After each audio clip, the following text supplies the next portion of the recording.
Bien, buenas noches. Sean todos bienvenidos a este conversatorio virtual organizado desde la Facultad de Humanidades por la Oficina Sectorial de Planificación y Desarrollo Institucional, la Escuela de Historia, la Escuela de Filosofía y el movimiento académico Generación Nova Universitas. En esta ocasión tendremos un conversatorio sumamente interesante por cuatro excelentes expositoras. En el día de hoy vamos a compartir el tema Mujeres protagonistas en las historias, una mirada multidisciplinar desde el COVID-19. Nos acompaña en el día de hoy la profesora, comunicadora Silvana Marte. Ella no le satisface mucho el término de profesora en virtud de que ella no es profesora ni de escuela ni de universidad, pero ella imparte clases de ética en la administración pública, que eso es un gran reto en la administración pública. Por lo tanto, el título de profesora, yo no te estoy presentando como profesora que devenga un salario y que te pagan por eso, lo que hace más loable tu labor.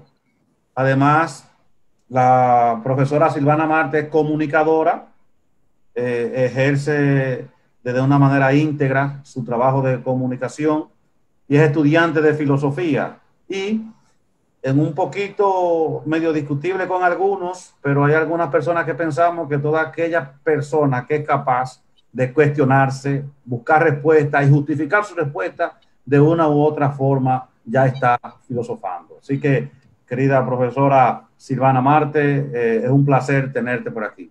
También nos acompaña la profesora Quisqueya Lora de la Escuela de Historia y Antropología. Ella es historiadora, ejerce la profesión de historiadora, pero al mismo tiempo se vale de algunas herramientas de antropología. Es una profesora muy dedicada a la enseñanza, muy querida por allá por Mao. Los estudiantes por allá que organizan sus actividades la quieren muchísimo.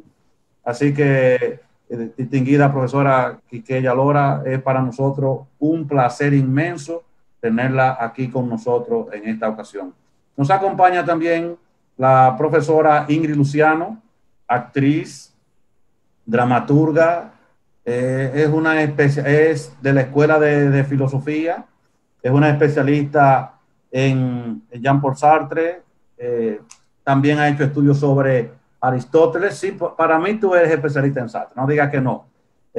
Yo he disfrutado de tus conferencias sobre la relación del teatro y que tú haces tus análisis sobre Sartre. Ingrid Luciano también es una persona colaboradora del movimiento Generación Nova Universitas. Siempre que se le invita, siempre está disponible. Siempre que se le diga con tiempo, porque es una persona sumamente ocupada entre el teatro, la filosofía, las luchas sociales, las reflexiones. En ese sentido, entonces nos sentimos muy contentos, Ingrid, de poder contar contigo por aquí. Nos acompaña por demás la distinguida historiadora, antropóloga, profesora, maestra de maestra, Gladys Martínez, a quien nos une un cariño muy especial por lo afable que es como persona, porque siempre está pensando en los estudiantes. Es por demás también directora del Museo de la Familia. Gladys es una luchadora, es decir que hoy el elemento común que tienen estas cuatro damas es que son luchadoras, convencidas de sus ideales, convencidas de sus criterios, los cuales siempre tratan de fundamentar en algunas teorías para a partir de allí luchar por lo que creen, por la igualdad de género, por la igualdad de oportunidades, por la igualdad de condiciones. Es decir que esta noche tenemos realmente un gran conversatorio.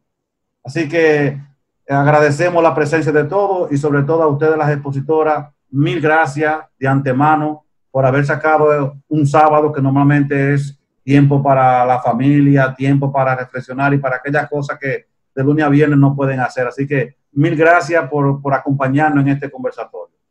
Inmediatamente vamos entonces a comenzar con la profesora Silvana Marte.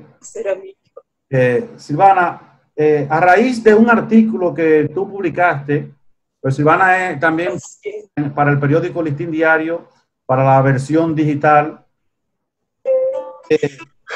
tú escribiste un artículo donde tú sacabas a relucir nombres de mujeres filósofas importantes en la historia de la humanidad, pero que de una u otra manera desconocida por todos, casi por todos, salvo unas o dos de las que mencionaste son de una u otra manera conocidas, pero por alguna razón no. Entonces nos gustaría, Silvana, que nos hablara un poco de esas mujeres dentro del campo de la filosofía, de la ciencia, de esas preocupaciones que tú siempre has tenido, porque ya tú has escrito varios artículos en el periódico en ese sentido, que pudiera hablarnos de algunas de esas mujeres filósofas en sí.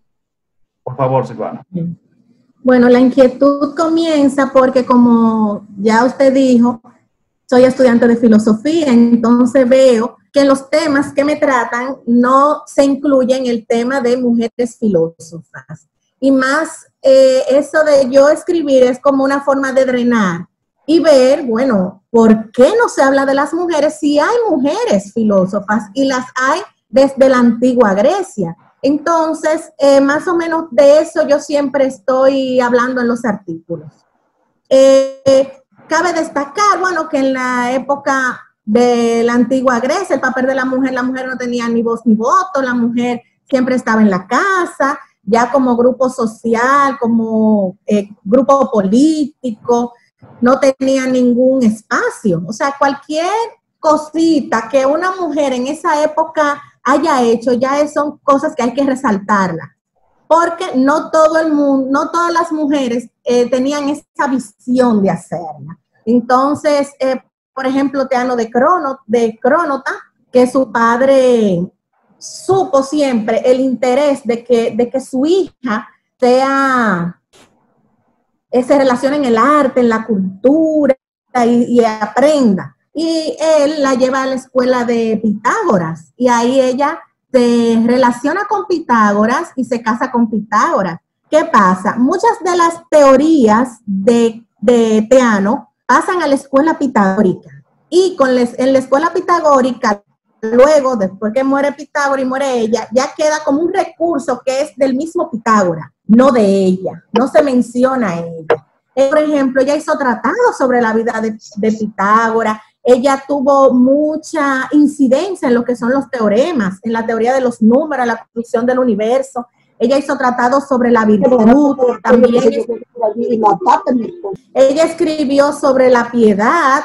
Ella trabajó con el mismo Pitágoras el tema de lo de el éter, que es lo que los pitagóricos suponían que rodeaba y llenaba el espacio de la Tierra. También ella discute sobre metafísica, sobre ética, ella habla sobre los temas de la mujer, el casamiento, el sexo, también está también Aspasia, que de Aspasia sí se habla, pero de Aspasia cuando se habla que era una mujer seductora, que era una mujer inteligente, pero incluso los filósofos antiguos como Platón, Genófanes, Plutarco, Cicerón, hablaron también de ella como una mujer con bastantes luces. Ella, a mí me encanta ella porque ella hizo bastantes descubrimientos con el tema de la obstetricia, de la ginecología, de la cirugía de útero, las posiciones del útero, las diferentes posiciones del útero, incluso en los libros de ginecología de otros antiguos, de otros filósofos antiguos, ella está Aspasia. Ella también incursionó en el tema de la política. Ella siempre fue una mujer bastante liberadora, fue científica, fue médica.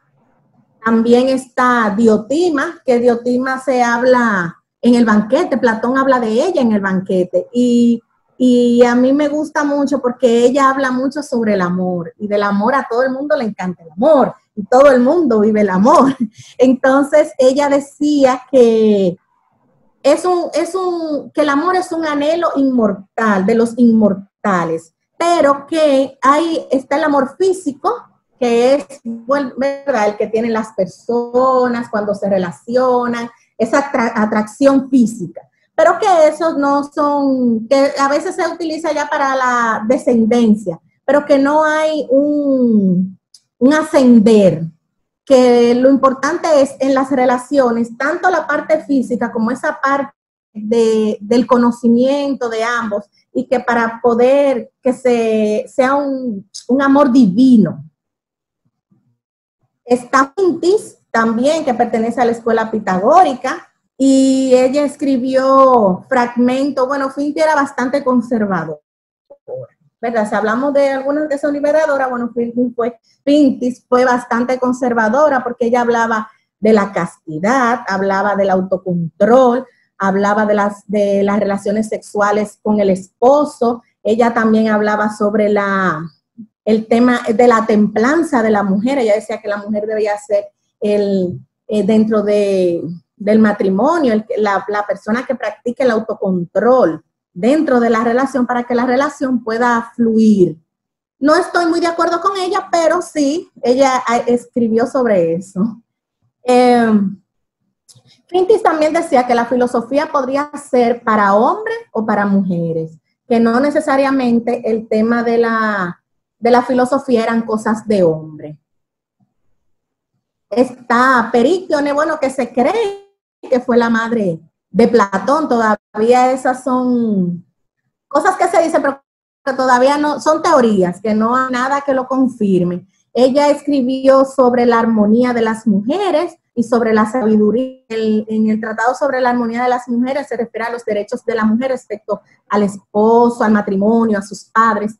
Y en su tratado sobre la sabiduría habla sobre el conocimiento filosófico. Está Hipatia. Bueno, de Hipatia hay una película que es bastante buena, que la recomiendo, la pueden buscar en YouTube, porque Hipatia fue bastante tremenda. Ella fue matemática, ella incursionó en el álgebra, ella hizo importantes mejoras al astrolabio, ella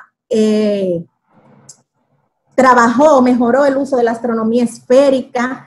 Ella hizo un hidrómetro para medir la densidad del líquido, también medir el nivel del agua. Ella decía que el pensamiento y la filosofía debe ser libre, no debe estar sujeta a dogma, no debe estar sujeta a religiones ni nada de eso.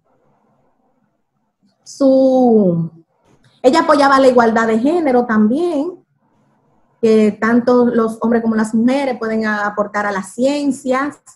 Ella también aportó en la mecánica, también tuvo aportes en la teoría copérnica. Muy bien, excelente. Mi querida Gladys Martínez, mujer, profesora, dama, madre, amiga que admiro y aprecio, como tú lo sabes mucho.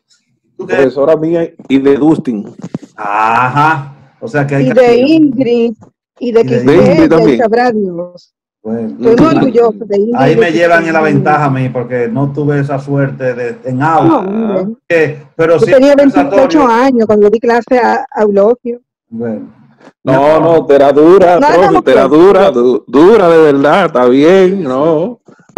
Mi querida profesora, usted que ha tenido tanto contacto con los libros de historia, documentos, estudios antropológicos, a veces ustedes hay conceptos que no le cuadran, otros que sí. Por ejemplo, prefieren a veces mujeres destacadas en los procesos a llamar el término mujeres protagonistas. Pero en fin, cuando le preguntan por mujeres destacadas, ¿cuáles le vienen de una vez, esa memoria tan lúcida que usted tiene? ¿Cuáles le vienen de una vez a la memoria y por qué? Bueno, lo primero es que yo entiendo los procesos. O sea, los procesos del contexto social, cultural y desde el punto de vista de la ideología del género.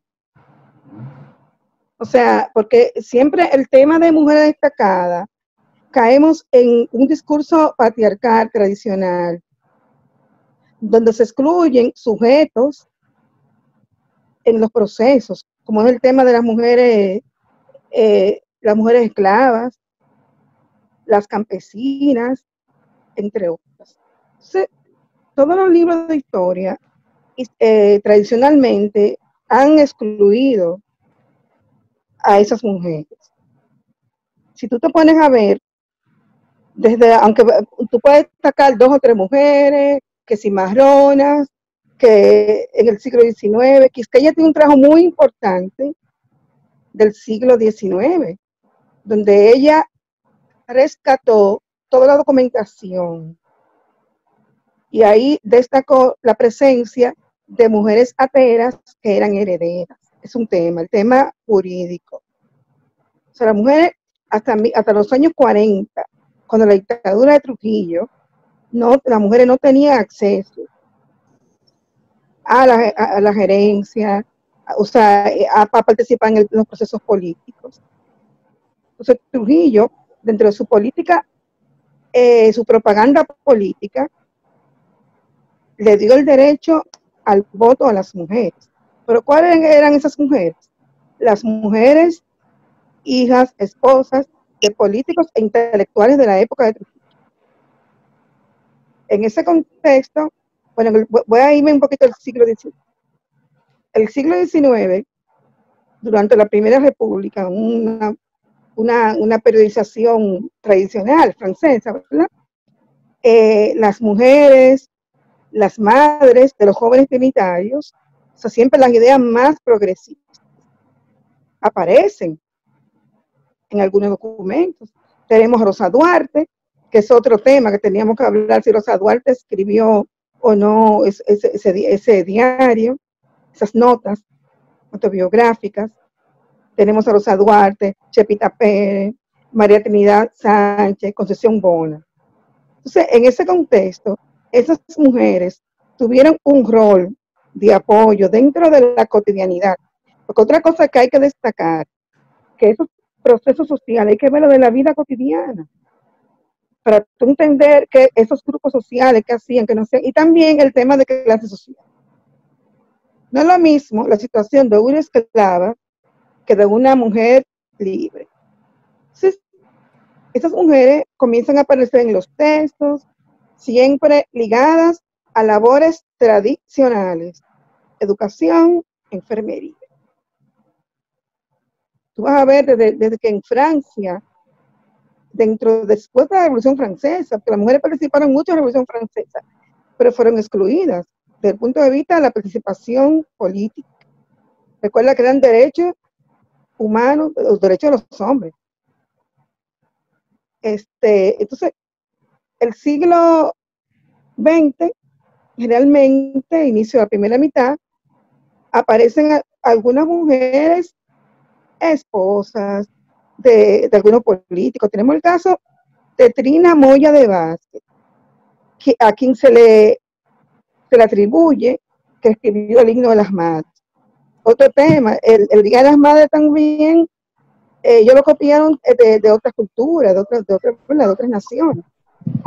Entonces, hay que hablar en ese contexto de Abigail Mejía, que se educó en España y viene con las ideas del sufragismo español. Una mujer fuera de su época. Los periódicos de los años 20 hasta los 40, había una polémica en contra de ella. Porque ella venía con el tema del sufragismo, con el tema de la mujer. Una mujer que divorciada y toda se impuso. Ella fue la primera directora del Museo de Historia, bibliotecóloga, documentalista, y con un discurso de género en esa época. Entonces, ¿qué pasa? En ese trajín, entre los años 30 hasta los 42, creo, 44, el derecho al voto de la mujer dominicana, aparece el Club Nosotras, de mujeres vinculadas al régimen. Y la mayoría maestras, esas mujeres, a través de la revista Fémina, publicaron interesantes artículos, participaron en uno que otro congreso internacionalista de mujeres, pero hay que verlo en una sociedad patriarcal.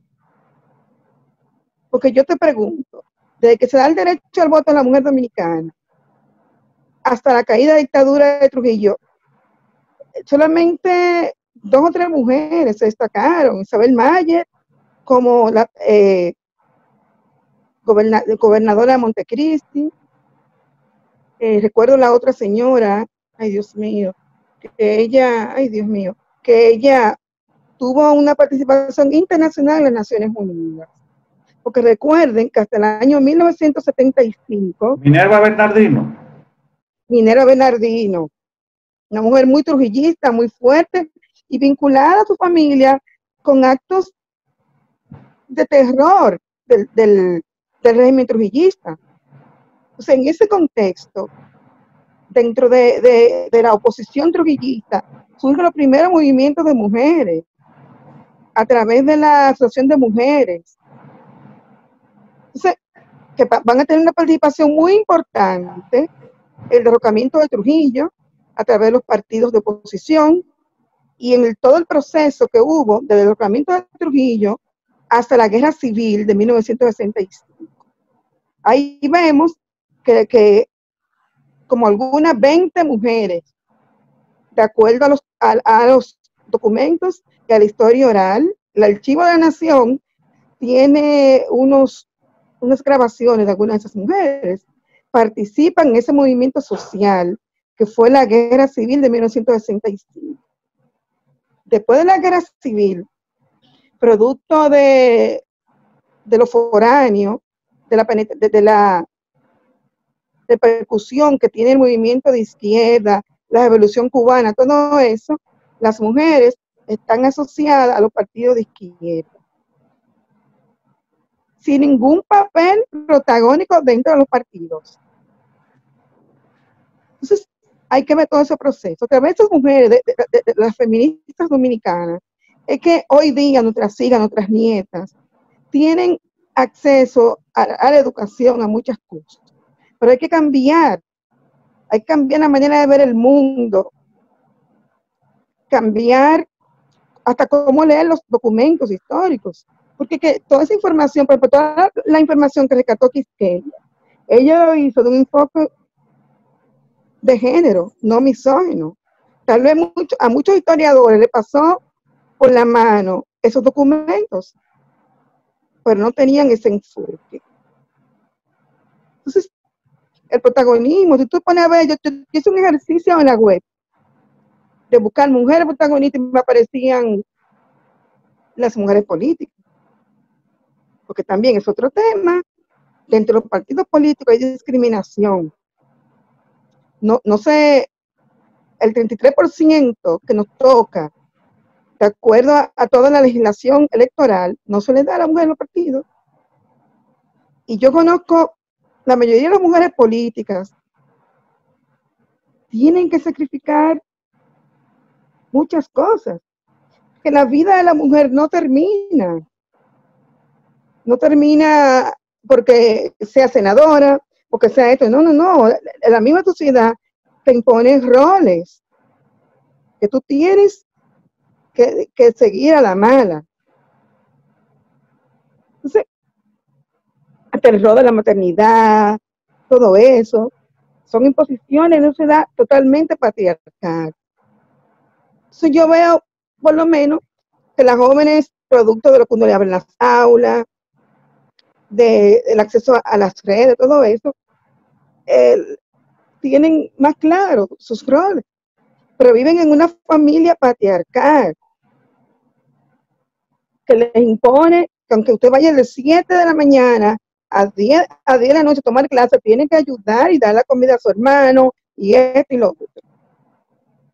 O sea, hemos alcanzado algunos peldaños en la esfera militar, política, cultural, pero realmente es muy pesado. Hay mucho que trabajar. Todo depende de concientizar. Y cuando tú me dijiste eso, protagonista, dije, ay, no, yo no tengo mujeres protagonistas. Yo creo más en procesos, en movimientos sociales. Mira, y te voy a decir algo. Por ejemplo, la Revolución Rusa, que fue la primera revolución, bueno, más en el siglo XX, ¿verdad?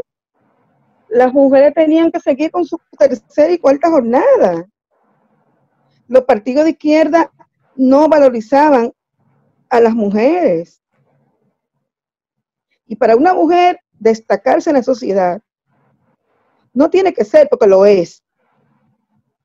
Tiene que trascender, quedarse, o sea, es muy difícil. Por ejemplo, en la UAS tenemos una mujer rectora, aunque estemos no de acuerdo, pero realmente es importante eso. ¿Tú ves? Y la UAS, déjame decirte que la UAS dentro de la educación superior ha dado decanas, vicerrectoras, pero al final de cuentas tienen que ejercer el rol más difícil, que son los quehaceres domésticos, la educación de los hijos, la salud. Históricamente las mujeres están muy vinculadas a la salud, al cuidado de la salud de los demás y a la educación del siglo XIX, como tareas propias de nuestro género, y eso no es así. O sea, mujeres ingenieras, todos lo ven como la gran cosa. Hasta aquí, diga otra. Muy bien, muy buena exposición, mi amor, muy bien. Vamos a que le toque el turno ahora a Quiqueya Lora. Quiqueya, a partir de lo que plantea Silvana y luego Gladys, y yo luego tengo la oportunidad, yo voy a hacer un mea culpa en algunas cosas. Yo te pregunto, como historiadora, que siempre están buscando ideas de desmenuzar los datos históricos que sean bien claros y tratar de buscar los mejores elementos. ¿Por qué existen tan pocas mujeres o nombres de mujeres en los libros de historia? Bien, bueno, un saludo a mucha gente querida que anda por ahí. Yo voy a seguir la línea, la lógica de Gladys. Y bueno, ¿por qué faltan mujeres en los libros de historia? Bueno, yo lo primero que hago es pensar en mis años de autora de libros escolares. Cuando empecé en esa tarea, yo estaba como recién graduada y yo estaba decidida que iba a hacer una historia con perspectiva de género y que iba a incluir mujeres. Y me topé con la dura realidad de que a pesar de mis buenos deseos, pues no tenía forma de integrar mujeres a la mayoría de mis relatos históricos, porque no tenía insumos para hacerlo, no encontraba textos de dónde tomar esa información. Por lo menos inicialmente para mí ese fue como el gran problema. Luego me fui dando cuenta que, bueno, no era solo la falta de investigaciones, sino que también era un tema de enfoque, que me permitiera un enfoque que pudiera dar importancia a otros hechos históricos, otro tipo de hechos históricos, porque lo que relatan los textos históricos son básicamente el tipo de acciones y de hechos en los que las mujeres no podían participar. Es decir, yo solo podía incluir a un número muy reducido de mujeres destacadas en muy pocos momentos históricos determinados. Y esta inclusión solo podía darse de una manera forzada y desconectada del hilo conductor del relato. ¿Por qué? Porque la noción de lo importante en historia no nos permitía incluirlas. Y entonces, bueno, paso a hablar de esto, de qué es lo importante en historia. Esto está directamente relacionado con el origen de la labor del historiador. Es decir, la historia ha sido el relato del poder político y este estuvo sistemáticamente vedado para las mujeres hasta periodos muy recientes. Si lo importante son los reinos, los gobiernos, las guerras, los golpes de Estado, pues las mujeres, por vivir en sociedades patriarcales, simple y sencillamente no podían tener papeles protagónicos en ese tipo de eventos, excepto en algunos casos excepcionales que son los que nos ayudan a confirmar las reglas. Y esta asociación de la historia con el poder tiene además otro efecto en la producción historiográfica. Esta asociación de la historia con el poder tuvo, como decía, otro efecto en la historia, en la escritura de la historia. Las mujeres que pudieron ganar un lugar en las páginas de la historia fueron justamente aquellas que estaban más cerca del poder o de las esferas del poder, y por lo tanto eran las mujeres, que Gladys lo mencionó, élites, blancas, educadas. Mi planteamiento es como que, bueno, hay que modificar o ampliar lo que podemos considerar como lo importante en la historia, sin dejar de reconocer la importancia de los monarcas y de los faraones y de las guerras y de las mujeres que participan en ese tipo de procesos, es necesario revalorar las actividades propias de otros ámbitos, del ámbito de la cotidianidad, de los de abajo, de los sectores subalternos, de las clases trabajadoras. Entonces, en el caso de la República Dominicana, la forma de hacer historia tiene, desde mi punto de vista, así es como una gran generalización, tiene como dos formas, y es o escribimos la historia sin mujeres o hacemos de tripa corazón y metemos ahí a la mala a una serie de mujeres destacadas.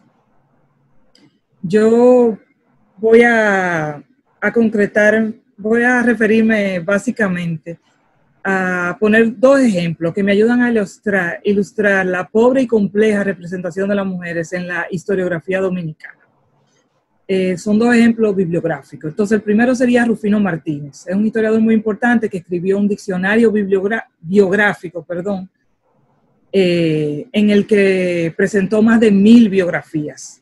Su diccionario iba desde 1821 a 1930, o sea que son prácticamente más de 100 años de historia.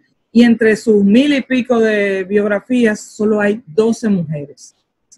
Y él escribe esto en los años 40. Y esas 12 mujeres se dividen en dos focos. Va a tener 7 mujeres febreristas, o sea, vinculadas a la independencia, y 5 mujeres son literatas y educadoras de finales del siglo XIX y principios del XX. Y uno se pregunta, ¿por qué esos dos momentos? ¿Qué pasa entre el 44 y el 1880, por decir una fecha? Entonces, me concentro en la última fecha. Digamos que evidentemente a finales del siglo XIX, las mujeres se ganan un espacio público, es decir, por derecho propio. Y esto tiene que ver, lógicamente, con el tema de la educación, con un Eugenio María de Hostos, con una Salomé Ureña, la formación de escuelas de maestras normales, y a partir de ahí una serie de mujeres que escriben, que van a tener activismo público, y bueno, digamos que ya no se les puede negar esa presencia. Aún así, para Rufino Martínez, solo 5 terminan destacadas en su diccionario. El otro grupo de las febreristas, bueno, me parece un poco más lógico. La independencia nacional es un momento clave en la identidad. Y los historiadores van sistemáticamente a reforzar ese evento. Y una de las formas de reforzar el hecho de la independencia era incluyendo también a las mujeres, pero sin perder de vista que es una acción política de los hombres, porque la política era el terreno de los hombres. Y esto, en cierta medida, es como si hubiera una instrumentalización de la mujer. Las visibilizan porque les sirven. Y eso me recuerda a la instrumentalización que por su parte hizo Trujillo del voto de las mujeres. Una lucha larga, intensa y exitosa de la feminista va a terminar siendo utilizado por la dictadura. Y le sirve a Trujillo de dos maneras. Por un lado, lo presenta como un hombre de mentalidad abierta o progresista, defensor de las mujeres, y por otro lado,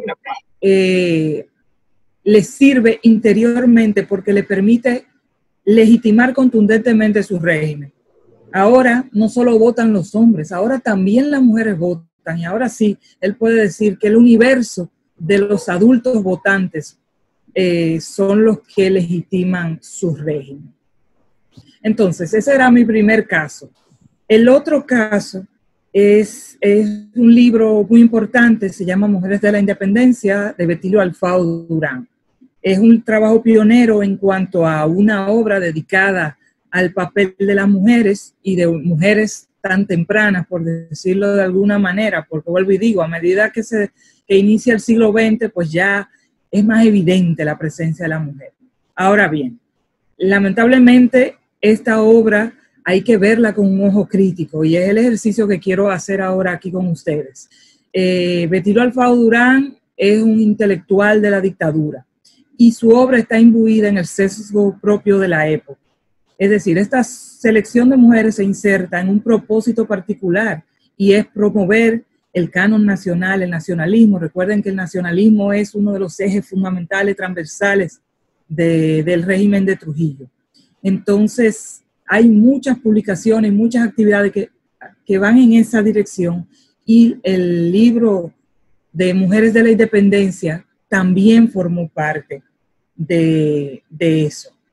Betilio Alfaro Durán va a decir en alguna parte de ese libro, va a decir de las féminas que ellas son, y ahora estoy citando, ellas son el pomo de perfume, los pétalos fragantes de aquella época de heroísmo y grandeza. Alfaro se encuentra ante un dilema. ¿Cómo destaco la singularidad? ¿Cómo manejar a estas mujeres atípicas y rebeldes en un medio de dictadura que circunscribe el rol de la mujer a la función maternal y hogareña? Si pienso que las mujeres son el perfume, la fragancia, y no el hedor propio del sudor que forma parte del heroísmo, ¿cómo las destaco? Alfaro nos va a presentar 14 mujeres, las cuales en su abrumadora mayoría heredan, según él, sus méritos por la proximidad familiar a algún personaje destacado de la gesta separatista. Son las madres, son esposas o hijas de personajes importantes, y en general sus aportes consisten en haber parido a figuras destacadas, haber facilitado su casa, transportar pólvora o fabricar municiones. Todas son ejemplos de feminidad o belleza, de dedicación a la familia y a la moralidad. Todos estos valores que se asociaban al rol tradicional de la mujer que la dictadura quiere reforzar. Pero entre las mujeres de febrero, Alfaro va a tener 3 estrategias. Primero, exagerar la contribución de las mujeres o reducir su rol según le conviene o no le conviene. O tercero, simplemente silenciar o eliminar algunas. Y voy a poner un ejemplo de cada una de estas. Por ejemplo, exagera el papel de doña Filomena Gómez de Cova, que, cito ahora, le corresponde la gloria de haber importado de Caracas la flor blanca que sirvió de símbolo duartista. Un poco, yo diría, exagerado, incluirla ahí. Minimizar el papel de ¿quién? María Trinidad Sánchez me parece el caso más evidente. Es decir, María Trinidad Sánchez es un personaje femenino enorme. Le dedica poco espacio a detallar su excepcional participación y su excepcional valentía en cuanto a la seriedad de su implicación en un complot contra Santana en 1845. Es la única mujer de un grupo de hombres, y su actitud digna y desafiante en el proceso de acusación en el que ella se niega a delatar va a terminar en su fusilamiento, una medida extrema para una mujer en la época. Alfaro va a enfatizar su actitud piadosa, casi de beata, de mujer respetable, de tía del patricio. Pero penosamente, en un trabajo muy breve, va a dedicar un enorme espacio a tratar de reivindicar la figura de Santana para restar responsabilidad en el fusilamiento de ella. El tercer caso serían las silenciadas. Y aquí quiero mencionar a la figura de Manuela Rodríguez Aybar. Es una persona que prácticamente no oímos hablar de ella. En su época era conocida como la de Ana. ¿Y quién era la de Ana? Bueno, la de Ana era una mujer que a inicio del siglo XIX tenía una pequeña imprenta de mano que utilizaba para publicar sus propios versos. Hacía volantes que ella misma repartía con gran demanda de la población, que esperaba constantemente sus nuevas producciones. Su imprenta sirvió para la publicación del Grillo Dominicano, hoja suelta a favor de la conspiración separatista y contra el régimen haitiano. Se dice incluso que fue en su imprenta en la que se imprimió el manifiesto del 16 de enero. Adquirió tal reconocimiento después de la independencia, asociada a Santana porque era santanista furibunda, y continuaba escribiendo versos escritos satíricos y políticos que eran esperados y atacados, al punto que hasta tuvo que refugiarse en la embajada de Inglaterra, perseguida por sus enemigos políticos cuando Santana cae del poder. Pero si me faltaban cosas por decir de esta mujer, que no está entre las mujeres de la independencia, hay que decir que ella es la primera mujer en publicar un libro. Que yo sepa, ninguna mujer había publicado un libro antes de 1849, que es el año en que ella publica su autobiografía, que ella titula Historia de una mujer. Se lo publica la Imprenta Nacional. Y yo me pregunto, ¿por qué dejarla fuera? Esta mujer tiene méritos propios que no vienen resultado de su parentesco con ningún personaje destacado. Yo pienso que De Morisi me da la clave. En uno de sus trabajos, De Morisi la describe de la siguiente manera: alegre solterona, de notable fealdad e inteligencia, política, intrigante y muy amiga del baile. Yo pienso que eso sintetiza todo lo que una mujer no debía hacer. Primero, solterona. Las mujeres tenían que casarse. Y luego, si tú vas a ser una solterona, entonces tú tienes que ser una solterona rescatada, quizá como María Trinidad Sánchez. No di que amiga del baile. Fealdad, pero las mujeres tienen que ser bellas. Inteligente, política y con calidad de intrigante. No, pero esas son absolutamente cualidades de los hombres. Entonces, todo este conjunto de elementos es lo que me lleva a mí a pensar por qué se quedó fuera de ese conjunto de mujeres que Betilio Alfaro Durán decidió destacar como mujeres de febrero. Esta invisibilización o manipulación histórica serán, yo pienso, dos de los elementos problemáticos en la recuperación del papel de la mujer en la historia dominicana. Y lo voy a dejar ahí para no abusar del tiempo. Sí, puedes, si quieres dejarlo ahí. Ahorita en la segunda ronda vuelve y retoma, pero excelente tu participación, Quisqueya. Excelente, excelente.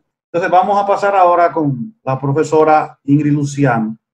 Ingrid, usted que se ha manejado en el ámbito de la filosofía, del teatro, de la dramaturgia, ¿podría hablarnos de las mujeres dramaturgas o mujeres filósofas en la República Dominicana, mejor dicho? ¿Hay mujeres filósofas en la República Dominicana? Bueno, muchas gracias por la invitación y qué bueno seguir después de las profes Gladys, Quisqueya y Silvana, y saludando al grupo de estudiantes del profesor William que están también por aquí por Zoom y a todas las personas que están por el Facebook. El profesor William me dio la opción, me dijo dramaturgas o filósofas, y yo, bueno, no sé, decidamos. Nos fuimos por la filósofa, ¿verdad? Sí. Por las filósofas dominicanas. Lo que voy a presentar es algo bien acotado que preparé hace unos años. Primero, a petición de Lauristeli Peña, que en un espacio joven de la Feria del Libro, que se le estaba haciendo un homenaje a la profesora Lusitania Martínez, me pidió como parte de las actividades como preparar algo de las mujeres filósofas dominicanas. Y después entonces me tocó como que organizar esto para otros objetivos. Y entonces lo que traigo es como una síntesis de esas reflexiones que son muy incipientes. De algún modo se conecta lo que aunque cada una está hablando de algo particular, pero se conecta todo lo que estamos diciendo. Y este es un pequeño aporte de cuál es el aporte de las mujeres filósofas, de las filósofas dominicanas, basándome particularmente en lo que sería las autoras que están en una antología que publicó la profesora Lusitania Martínez, que le publicó el archivo en el 2010, de Antología de Filosofía Dominicana Pasado y Presente, donde dedica uno de los tomos en particular que resalta la mirada de las filósofas miradas de una manera amplia, porque no es solo como aquellas que estudiaron filosofía necesariamente o que se dedican a la filosofía pura, sino en una mirada más amplia como pensadoras, que creo que incluso fue la manera en la que el profesor William utilizó el término al inicio.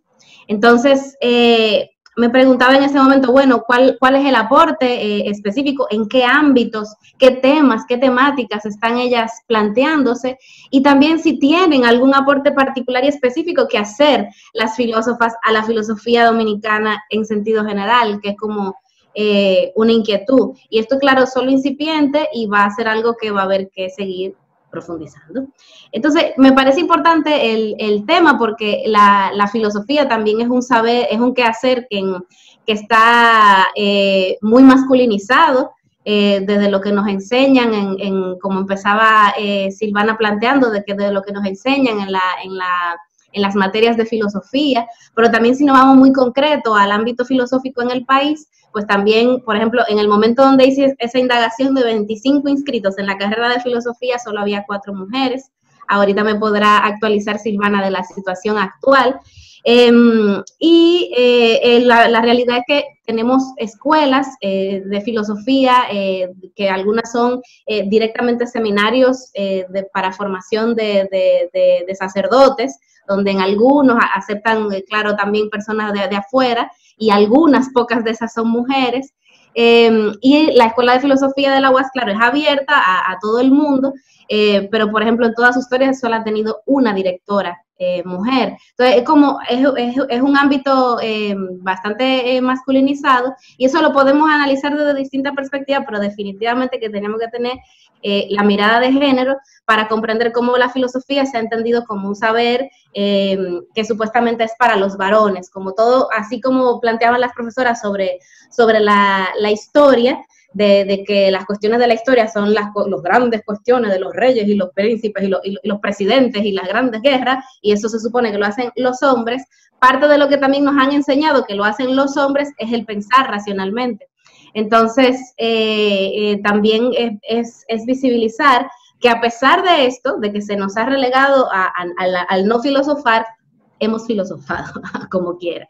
Entonces, y se quedarán muchas personas en el camino que tocará también una labor de recoger. Yo me centro en las que están en esta antología. Las voy a mencionar primero a todas, para que tengamos como los nombrecitos, ¿verdad? De cuáles son, y luego ver como cuáles son los aportes que van haciendo ellas. Tenemos con escritos de principio del siglo XX, tenemos a Mercedes Oro, o como se diga.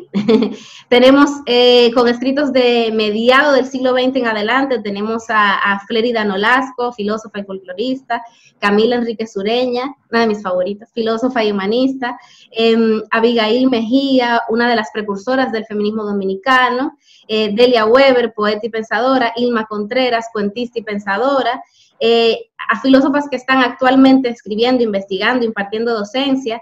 Tenemos a Lusitania Martínez, a Elsa Saint-Amand, a Mabel Artidiello, a Lina Bello Dotel, Ilonka Nacidit Perdomo, Rosa Elena de la Cruz. Estas son las que están incluidas en esta antología. Entonces yo me preguntaba, bueno, ¿a qué se dedican estas filósofas?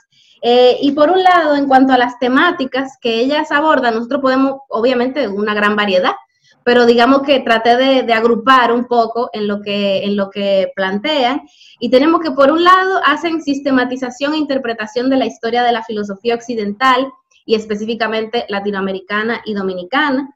En ese sentido se puede decir que hacen historia de las ideas.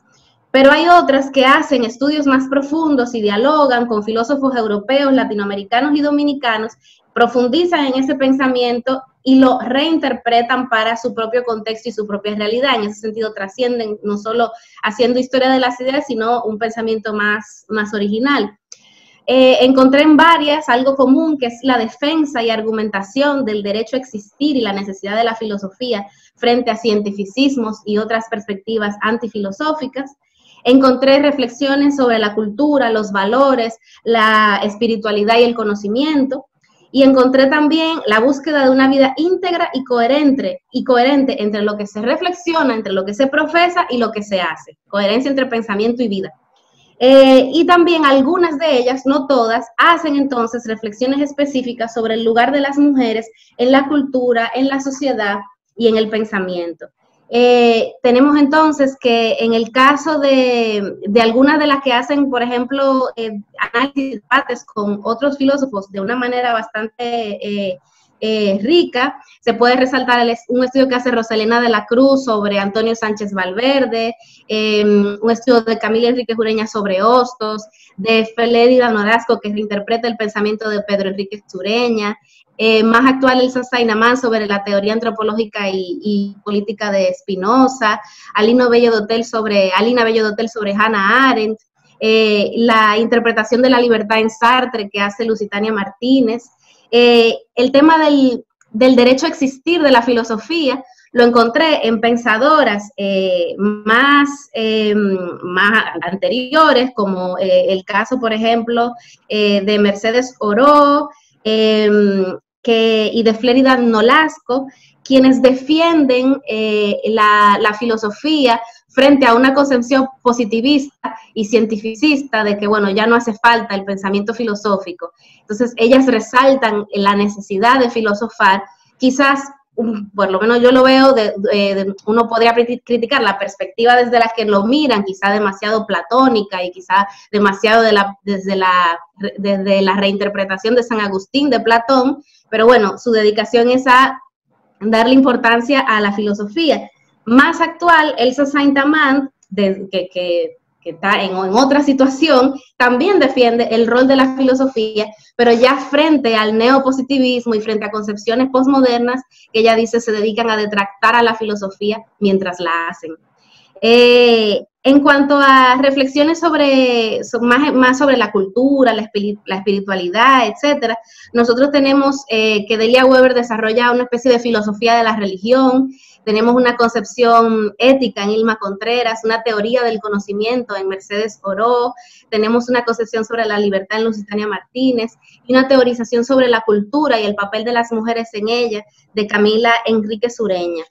Porque yo me estoy llevando el tiempo, entonces por eso voy como acelerada. No, pero me quiero hacer énfasis en esto último y me voy a brincar a ese planteamiento que hace Camila Enríquez Ureña, que me parece muy a propósito de lo que planteaban las profesoras anteriormente, que es que ella hace una reflexión sobre el papel de las mujeres en la cultura y hace una reflexión del gran cambio que significa el hecho de que ella dice el ser humano femenino recién ha nacido.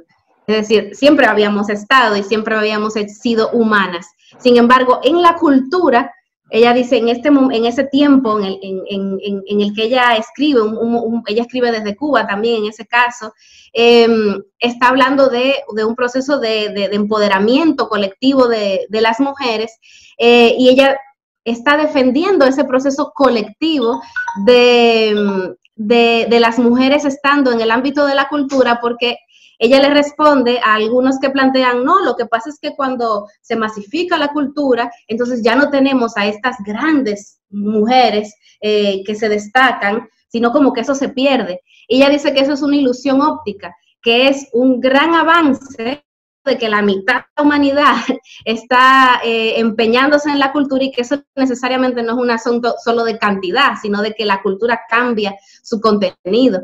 Entonces, en ese sentido, y esa es la reflexión que quiero dejar, porque eso mismo que Camila Enríquez plantea hacia la cultura, lo podemos decir hacia la filosofía, y lo podemos decir hacia la historia y hacia todos los ámbitos, pero específicamente hacia la filosofía, que es lo que aporta las mujeres específicamente filosofando. Bueno, aportamos nuestra mirada, nuestra visión, no una visión esencial como que somos esencialmente femeninas y distintas por ser mujeres, sino que social y culturalmente tenemos una serie de experiencias históricas que compartimos por ser mujeres y que si no esa experiencia histórica colectiva de las mujeres no está en el quehacer filosófico, ese quehacer filosófico que siempre busca el universal y la totalidad, se ve incompleto y entonces es un universal falso porque no está todo el mundo realmente. Entonces, eso es lo que planteo como un gran aporte de las mujeres filósofas, es presentar nuestra propia especificidad, pero no para quitarle entonces la universalidad a la filosofía, sino para que la universalidad que pretende la filosofía pueda intentar ser más real. Y hasta ahí lo dejo por ahora. Excelente, profesora, excelente. Espero que en un segundo momento puedan también ir abordando otros elementos. Recordamos a las personas que nos están siguiendo que estamos conversando con la profesora Quisqueya Lora y Gladys Martínez de la Escuela de Historia y de Antropología, de la profesora Silvana Marte y con la profesora Ingrid Luciano desde la Escuela de Filosofía. Esta es una actividad de la Facultad de Humanidades en coordinación con la Escuela de Historia, la Escuela de Filosofía y el Movimiento Académico Generation Nova Universitas. Profesor, yo le había comentado de que de verdad esta actividad me entusiasmaba mucho porque realmente yo he quedado muy impresionada. Bueno, yo vengo del área de la comunicación, yo tengo maestría en comunicación, bueno, pues empecé a querer estudiar filosofía y de verdad cómo se invisibilizan las mujeres filósofas dentro de lo que es el contenido en los relatos en las clases. Y de verdad eso es algo que incluso había conversado hasta con Ingrid, de cómo eso me impresionaba y hablaba hasta de cómo el efecto Matilda que se hace a la ciencia, en el que se invisibiliza todo el trabajo que ha hecho la mujer en la ciencia, cómo se traslada a la filosofía y a la escuela de filosofía, bueno, y las otras escuelas, porque vengo de la escuela de comunicación social también. Entonces es necesario, es importante que realmente el tema de la mujer sea transversal a todo lo que tiene que ver con el tema de la academia y que sea una academia más inclusiva. Inclusiva no es que hay más mujeres que hombres estudiando en el aula, hay muchas profesoras, bueno, tenemos una mujer rectora, pero podemos ver cómo, aunque hay más mujeres dentro de la universidad y hay más participación, como ese mismo sistema patriarcal se va reproduciendo, incluso por las mismas mujeres. Por ejemplo, yo di clases con mujeres que no hablan de mujeres tampoco. Entonces, es esa visión que de verdad es necesario cambiar porque las hay muy buenas. O sea, en la academia se está perdiendo de importantes teorías hechas por mujeres y de tener una visión más holística dentro de lo que es la materia, los contenidos, el currículum. Entonces, me inscribo en todo lo que han dicho todas, especialmente Ingrid, Gladys y la misma Quisqueya, con el tema de la historia, de cómo de verdad nosotras, para los historiadores, no existen las mujeres. Entonces, yo espero, profesor William, ya que usted está aquí, ¿verdad?, vayamos haciendo ese cambio necesario.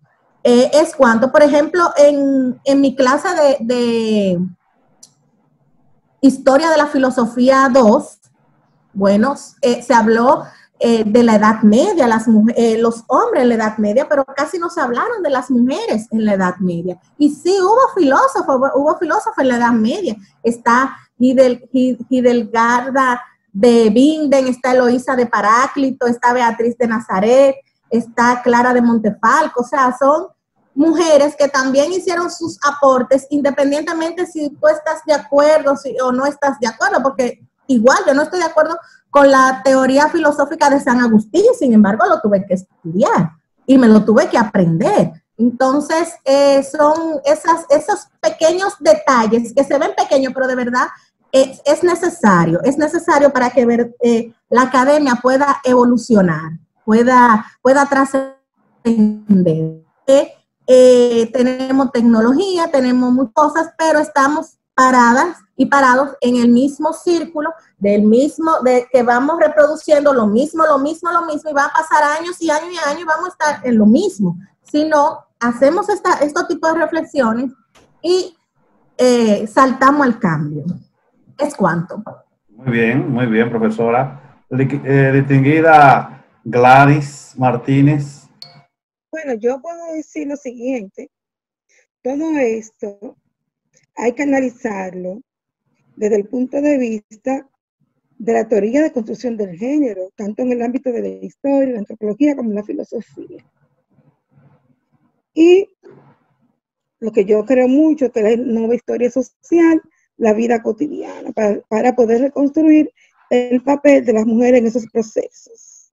A la maestra que me precedió, tengo que decir que la Edad Media fue un periodo totalmente misógino. O sea, hay que ver, por ejemplo, leer a Humberto Eco, ver la película El nombre de la rosa y otras cosas.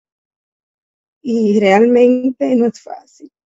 Yo creo en la juventud, siempre, y entiendo que lo que no me están sucediendo ya, porque uno ya para afuera que va, como dicen, están haciendo un trabajo en las aulas. A mí me llevó, es lo que lo puedo decir, casi 30 años enseñar a los estudiantes de hablar del ser humano, de los seres humanos. Y así ir construyendo poquito a poquito y motivándolos. Realmente los textos son textos misóginos, todos. Hay que ver, ahora recordé a mi profesora Carmen Durán y la profesora Kelva Pérez, sobre todo Carmen, me motivaron en el tema de género, de ver los procesos diferentes. Ahí está la clave, o sea, realmente cambiar la mentalidad que implica el aspecto teórico, metodológico de este proceso. Es cuanto. Excelente, profesora. Entonces vamos ahora a la profesora Quisqueya Lora. Ok, bueno, yo escuchando, bueno, Ingrid hablaba de que también el pensamiento es un tema masculino. Recordé una frase de Morisi que decía que si la belleza es la primera virtud de la mujer, la verdad es la principal virtud del hombre. Y con esa frase yo decía, wow, pensar que la historia y los historiadores se dedican a buscar la verdad, con esa idea, me pregunto cómo hizo su trabajo Rodríguez de Morisi, que será como el principal compilador de documentos históricos dominicanos. Es decir, de Morisi es uno de los autores más vastos, tiene como 150 libros publicados. Es decir, aquí no hay forma de estudiar historia sin recurrir a las compilaciones que hizo de Morisi, y yo sospecho que eso atravesaba también todo su criterio de selección de documentos, de dar importancia a esto o aquello. Nada, yo pienso que ciertamente ese aspecto, esa convicción del rol decorativo de las mujeres tiene que estar presente en toda esa historiografía tradicional, no tanto así la que se ha venido construyendo, pero que aún yo siento que en términos de historia social no impacta del todo en el relato tradicional. Yo pienso que todavía hoy en día caemos como en una pequeña trampa, es decir, nos valoramos a las mujeres que han tomado acciones que son propias de los hombres. Es decir, y esas son las mujeres que han roto barreras y que se han ganado un espacio, una hoja histórica, pero es justamente porque entraron en el terreno de los hombres. Y en cierta medida, uno de una manera u otra, quizá inconscientemente, termina haciendo valer que la mujer, para poder destacarse, para poder incidir, tiene que hacer lo que han hecho los hombres. Algo así como hombre igual a importante. Esa sería como la ecuación. Y por lo tanto ellas no tienen como un espacio por sus propios méritos o sus características. Es decir, básicamente lo que queremos señalar es que la importancia de que hay que reconocer el aporte femenino sin necesariamente compararlo o sin circunscribirlo exclusivamente a los roles tradicionales. Es decir, el papel de la mujer es diferente y tiene un valor en sí mismo. Y vuelvo quizá a lo que decía al inicio, en un mundo en que la mujer no podía participar de la acción política ni del poder, aún con las excepciones, pues simple y sencillamente no pueden competir con el hombre y no tienen que hacerlo necesariamente. Es decir, yo pensando de nuevo, como empecé al inicio, en el ejercicio de escribir textos escolares que son para la formación de los niños, de los jóvenes, de los estudiantes en general, las mujeres siempre son un anexo, siempre son una actividad de ampliación, un trabajo extra, y no están incorporadas en el relato histórico per se. Y entonces, como decía, bueno, si la guerra y los gobiernos son lo importante, entonces las mujeres no pueden formar parte destacada de eso. Y por lo tanto hay que cambiar el discurso. Y eso no puede ser el único elemento a destacar en nuestros manuales y en nuestros libros de historia, para que nosotros verdaderamente podamos incorporar a la mujer. Y de hecho, nosotros tenemos la impresión, quizá algo de nuestra visión trágica de la historia, como diría Pedro San Miguel, de que todo ha sido guerra, todo ha sido conflicto, todo ha sido lucha, y que eso ha ocupado toda la historia, cuando la realidad, los periodos de tranquilidad, estabilidad, tensa calma o paz han sido más amplios. Y con eso no estoy diciendo que los periodos de felicidad, no estoy equiparándolo, no estoy diciendo que todo era un paraíso, pero son mayores. El problema es, claro, que la historia se concentra en eso y nos da esa sensación de que todo ese recorrido ha sido justamente de esos dilemas propios de la política y del poder. Pienso que hay que cambiar la concepción de lo que consideramos importante y replantear este enfoque para dar espacio a una historia social, a una historia de la cotidianidad, a una historia desde abajo, a una historia de asuntos diversos en los que sin duda alguna el rol de la mujer puede aparecer o debe aparecer sin duda alguna. Lo dejo hasta ahí, William. Bueno, excelente, profesora, excelente. Profesora Ingrid Luciano.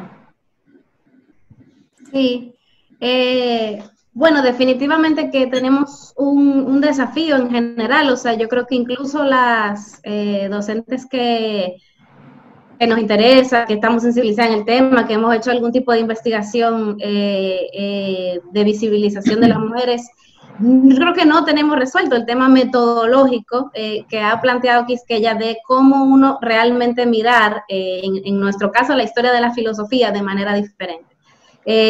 Hacemos nuestros esfuerzos, pero creo que es un desafío que tenemos. Yo quiero resaltar como otro de los grandes desafíos, que además de visibilizar el aporte de las mujeres filósofas en cada momento, yo veo que algunas de las que tienen un pensamiento más como más compacto, más fortalecido, debaten, escriben, porque están debatiendo al calor de discusiones que se daban en el momento, en algunos casos entre colectivos de mujeres específicamente, pero también cuando están debatiendo con otros filósofos y filósofas en su momento. Y yo pienso que eso es algo también a seguir fortaleciendo, el tema de para generar una comunidad filosófica más inclusiva, más amplia, más abierta, implica el hecho de quitar quizá el cuco o esa estigmatización de que cuando hablamos de temas específicamente de mujeres son como que es algo que le interesa a las mujeres solamente. y que cuando hablamos de lo general, de los hombres, entonces eso es lo general y eso es lo humano. Y pasa incluso, a las mismas pensadoras, pasa incluso de, no, déjame que para que no me etiqueten de que yo solo hablo de cosas de mujeres, entonces déjame hablar de temas duros. Entonces es reconocer que son temas duros, los temas también de las mujeres, y que competen también a toda la humanidad. Es decir, esta especificidad que encontré en algunas de las filósofas que planteaban el tema de la unidad, creación filosófica y poética, vida, es algo muy interesante, y es quizás un aporte de la experiencia colectiva de las mujeres, nunca como esencia, sino de la experiencia colectiva de las mujeres conectadas con cuestiones vitales que han sido dejadas de lado dentro del pensamiento, como tú tener un pensamiento más vital, que no necesariamente tiene que ser vitalista como la corriente vitalista, pero más vital dentro de la filosofía. Entonces lograr superar esos prejuicios de que los temas femeninos son quizá más como más pequeños o menos importantes, menos filosóficos, que al contrario, por ejemplo, hoy en día el feminismo, aunque no estamos hablando concretamente de feminismo, pero el feminismo como corriente filosófica también es una corriente de la que mantiene hoy a la filosofía más activa y enriquecida y planteando cuestiones fundamentales al conocimiento, a la ciencia, a la política, etcétera. O sea, realmente es filosóficamente un lugar muy rico. Ya hay algunos profesores y pensadores que en la actualidad que han incorporado a las filósofas dentro de su marco de teorías, aunque quizá a veces todavía les cuesta incorporar a las filósofas específicamente feministas. Es algo que se ha debatido mucho, como que las cuestiones de las mujeres se quedan entre las mujeres, debatiendo ahí entre ellas. A veces ni siquiera se da eso, que yo siento que todavía aquí hace más falta, pero a veces se queda solamente ahí y luego los temas generales son los otros. Entonces creo que es todavía eso creo que lo planteaban las demás, esa unidad cuando se habla de transversalización de género, que no es como que, bueno, vamos a hablar de la mujer y aparte, sino que realmente estemos en la mirada que tengamos sobre la historia, sobre el pensamiento, sobre las ideas. Muy bien, excelente, profesora, excelente. Pero la pregunta que tengo aquí es directamente para la profesora Quisqueya Lora, que dice que qué es lo que usted considera importante en los procesos a tomar en cuenta para definir que alguien es destacado o no. No sé si la pregunta es lo que yo interpreto que pone. O sea, como usted decía, yo voy a tratar de interpretar la pregunta. Como usted ha dicho varias veces que para poderse destacar las mujeres tenían que hacer cosas de los hombres. Entonces, es como si no tuvieran que hacer esas cosas. ¿Qué otras cosas podrían ser importantes para que la mujer puedan destacarse sin tener que estar sujeta a lo que la historia la ha obligado a tener que estar sujeta para destacarse? Bueno, me refiero evidentemente a los elementos de la vida cotidiana. Eso tiene que tener un valor porque su participación en el aspecto económico, históricamente en el caso dominicano, está documentalmente establecido, por ejemplo, que ellas tuvieron una participación clave en una economía pequeña que no se veía en la macroeconomía, pero sí en el trabajo, en la menudencia, y eso no está suficientemente valorado ni suficientemente estudiado. Cuando pensamos en la economía, pues siempre pensamos en los hombres y empezamos en las grandes compañías y los grandes importadores y los dueños de plantación, y luego nos vamos a encontrar que el mundo de la venta de pequeñas cosas estaba en gran medida en manos de las mujeres. Es simple y sencillamente visibilizar esos espacios en los que las mujeres tenían participación y, ¿por qué no?, la vida familiar, la dinámica de las relaciones familiares, el rol de la mujer en la casa. Es decir, ¿por qué eso no puede ser un capítulo en un libro de historia escolar? Yo no puedo entender cómo, si la vida familiar es uno de los nudos fundamentales en los que nos desarrollamos, ¿por qué no podemos estudiar cómo evolucionó ese aspecto en la historia? Y si a eso se le diera, por ejemplo, un espacio importante, entonces dime tú si ahí las mujeres no tendrían una presencialidad importante. Yo insisto, no quiero para nada minimizar lo otro, que es realmente sorprendente que las mujeres como quiera hayan podido jugar roles a cierto nivel, pero hay toda una gama de aspectos históricos que pueden perfectamente visibilizar el rol de las mujeres. O sea que en cierta forma usted estaría reconociendo de una u otra manera que eso que dicen los religiosos, por ejemplo, santos de a pie, o sea, esa gente que lleva una vida digna, pero que no son reconocidas, así también debería haber un reconocimiento por la cotidianidad de la mujer en el día a día, en la formación, enfrentándose a la casa y resolver ese tipo de cosas. Es algo por ahí más o menos lo que usted está estableciendo. Si alguna de las otras tres distinguidas damas, elegantes, inteligentes, profesoras, quieren agregar algo más a esta pregunta, o podemos pasar a la siguiente pregunta. Bien, entonces paso a la siguiente pregunta. Este ya creo que para Gladys, según lo que veo, dice, ¿considera usted que es intencional la ausencia de la mujer en los documentos históricos? Realmente hay que entender la sociedad.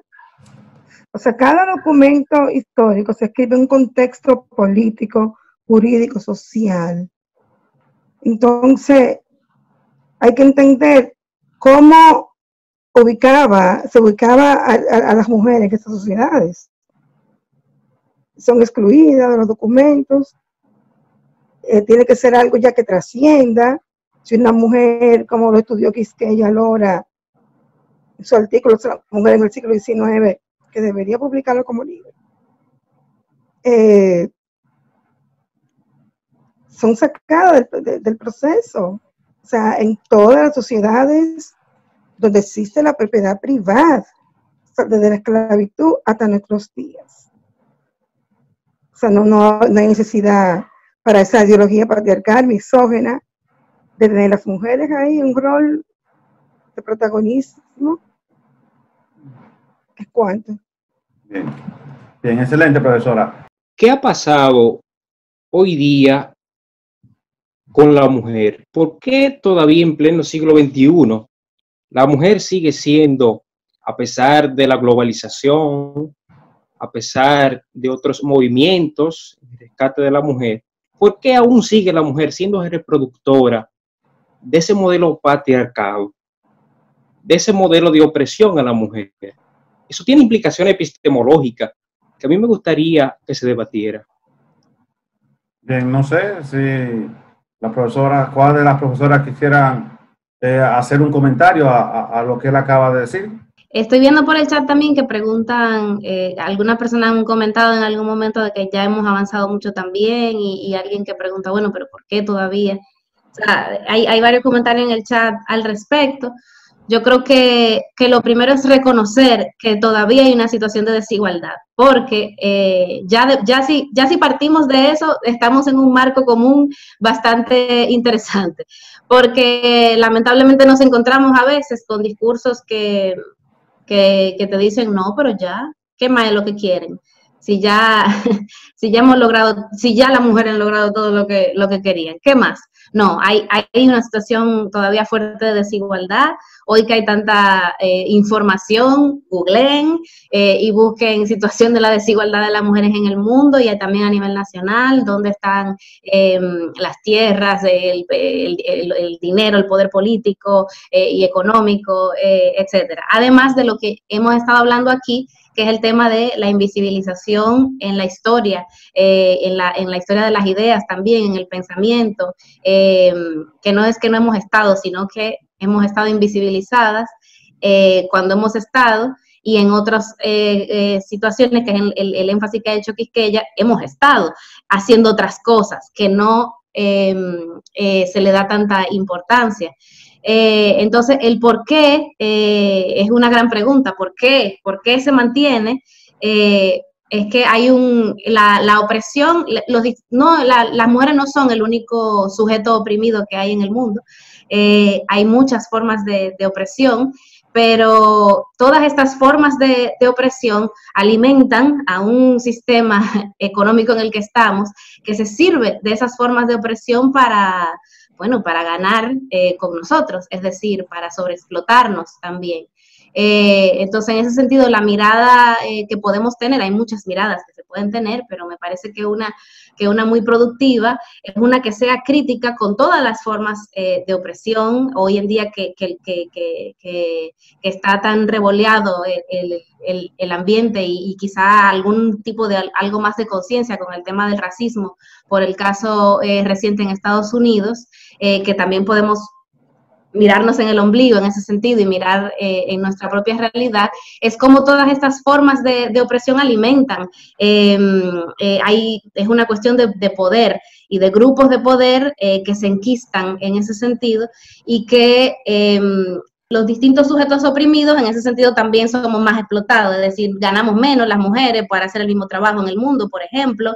El hecho de que no se visibilice el trabajo doméstico, no es solamente que no nos hablen de eso en los libros de historia, es que se paga menos o en muchos casos no se nos paga. Es decir, todo el trabajo de cuidado, y ahora que estamos en una situación de cuarentena y de pandemia, que las mujeres en la gran mayoría, porque la gente no tiene que mirar solo su propia situación, sino en la gran mayoría, quienes se dedican al cuidado de las personas ancianas, de los niños y de las niñas, quienes se dedican a hacer las tareas del hogar, no están distribuidas equitativamente, y todo eso no nos conviene a las mujeres. Pero por otro lado también hay situaciones en las cuales, mientras las mujeres no nos demos cuenta de que estamos todavía en una situación de desigualdad y creamos que lo logramos todo y no nos organicemos para seguir luchando por algo distinto, pues la cosa tampoco va a cambiar sola. Entonces, necesariamente hay una necesidad de ver una continuidad.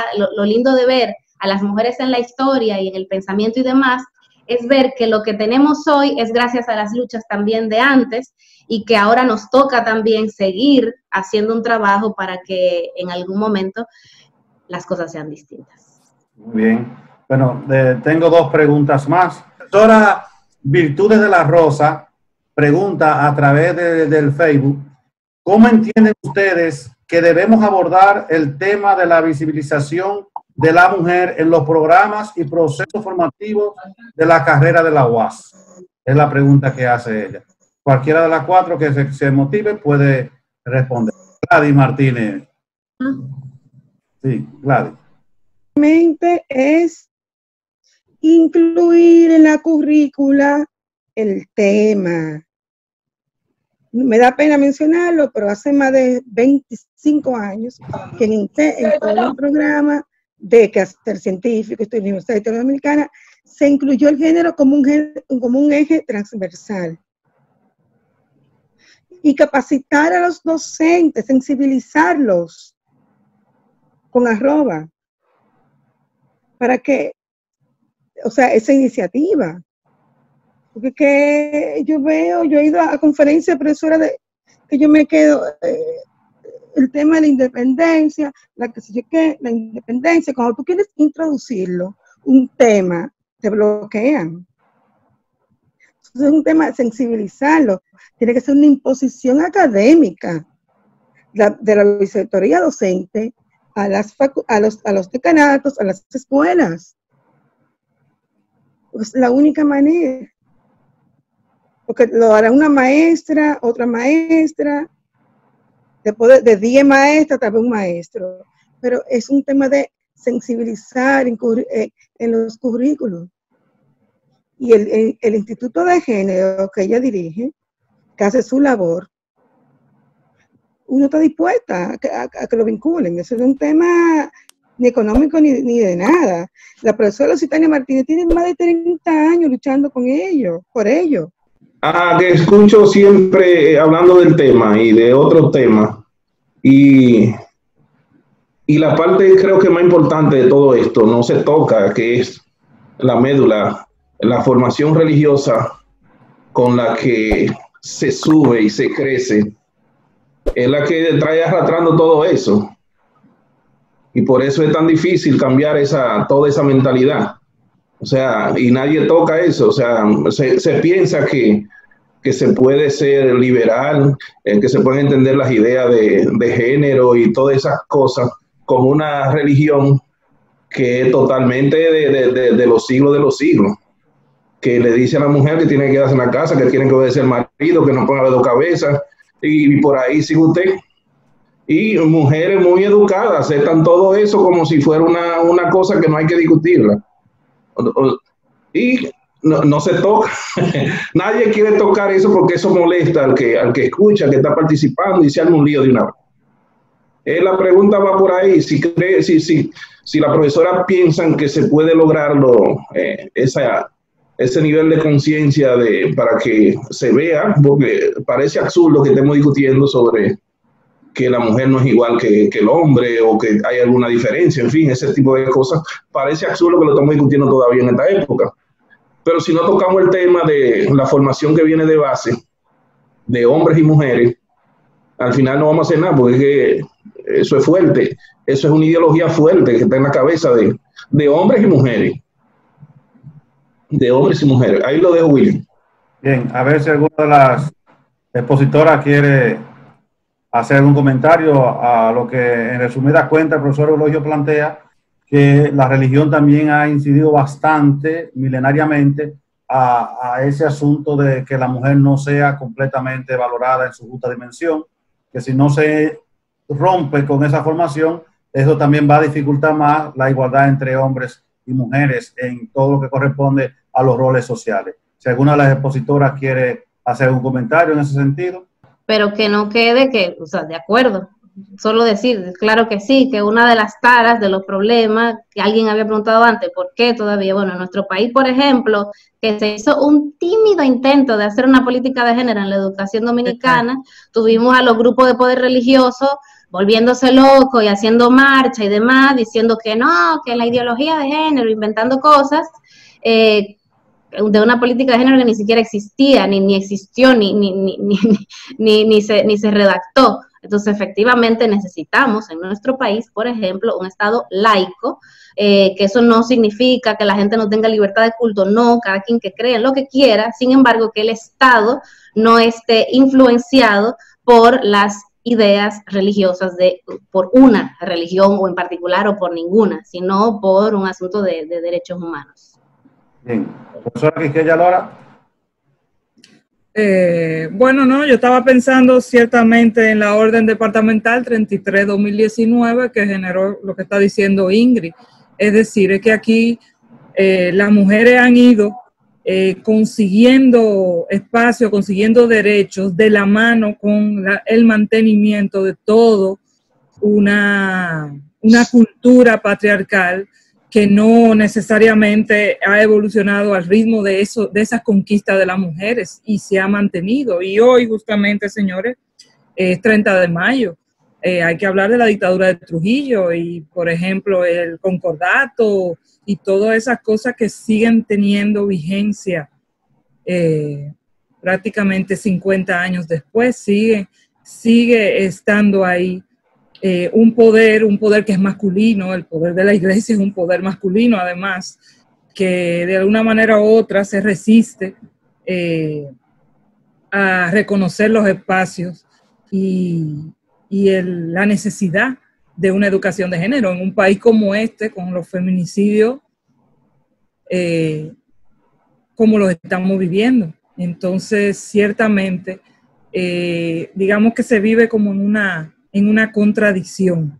Hay una apariencia de conquistas, o bueno, hay una serie de conquistas realmente, pero que dan una ilusión que no está acorde con un tema cultural.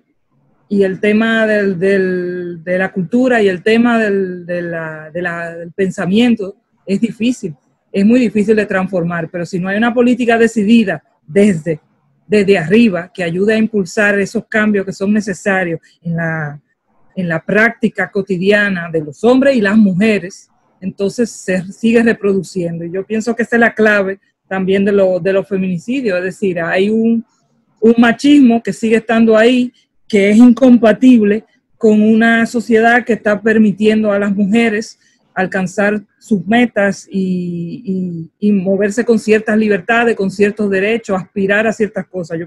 Esa es mi teoría para explicar este auge de los feminicidios. Y la universidad tiene un papel fundamental.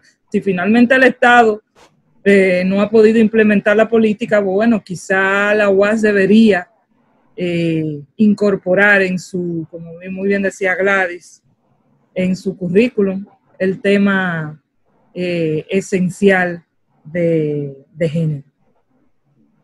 Profesora Gladys Martínez, ¿quiere agregar algo a ese comentario? Sí. Sí, ok. No, realmente yo coincido con ella. Es un Estado que dice que es laico, entre comillas, pero no lo es. El tema de la religión, un tema que penetra todas las esferas sociales y más con las mujeres, no, ni siquiera es el tema de la Iglesia Católica, son las iglesias en sentido general. Entonces, cuando la ordenanza del año del pasado año, armaron un circo de eso, cuando el pasado artículo 33 armaron otro circo de eso. Entonces uno tiene desde las aulas crear conciencia, sin respetar, porque desde el punto de vista de la antropología hay que respetar cualquier manifestación de la religiosidad de la persona, ¿verdad? Pero eso es un tema que tenemos que luchar, tomar conciencia. Tengo que aprovechar para darle gracias a mis alumnos, mis alumnas, sobre todo, de historia universal contemporánea, y a mi estudiante de tesis, que ha estado muy activo hoy. Pero realmente eso tenemos que luchar con eso. Estamos muy atrasados. Señores, la gente, el tema, por ejemplo, de la Biblia, lo toman, como que dicen los milenios, literalmente. Eso fue un texto de la cultura oral de hace 2000 años atrás. Y toda la sociedad es dinámica, la cultura es dinámica. Todo pasa por un proceso. Entonces, eso es algo que tenemos que cambiar. Y las aulas son un lugar importante. Y la UAS tiene que tener un discurso, tiene que ser la UAS crítica, combativa, con compromiso social. Ya hemos perdido esa UAS, hay que rescatarla. Es Juan. Agradecemos entonces, sobre todo, esa participación excelente de estas 4 excelentes expositoras, profesionales, académicas, profesoras.